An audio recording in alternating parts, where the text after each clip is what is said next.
Praise the lord. నేటి దిన వాగ్దానము. కీర్తనలు 145 6వ వచనము.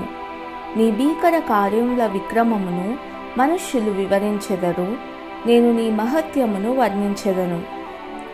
యేసు ప్రభువు ఎప్పుడు తండ్రి చిత్తం నెరవేర్చడంలో ఎంతో శ్రద్ధ కలిగి ఉన్నాడు. క్రైస్తవులమైన మనం సేవకు పిలువబడ్డాం.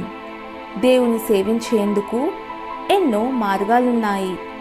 ఆయన కొరకు సాక్షిగా ఉండవచ్చు, ఇతరుల కొరకు ప్రార్థించవచ్చు, ఇతరులను ప్రోత్సహించవచ్చు, అవసరంలో ఉన్నవారికి నీ సమయాన్ని, డబ్బును ఇవ్వచ్చు, రోగులను, చెరసాలలో ఉన్నవారిని దర్శించవచ్చు, నీ పొరుగు వారికి సువార్తను అందించవచ్చు.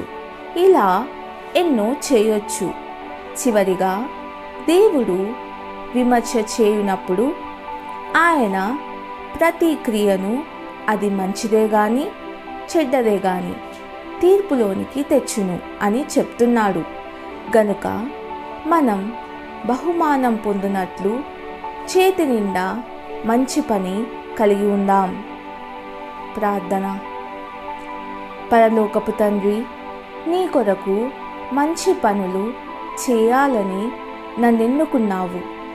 నీ రాజ్య విస్తరణ కొరకు ఆసక్తితో పనిచేయుటకు సహాయం చేయుము. ఇట్టి కృప యేసు నామములో ప్రార్థిస్తున్నాను తండ్రి. ఆమెన్.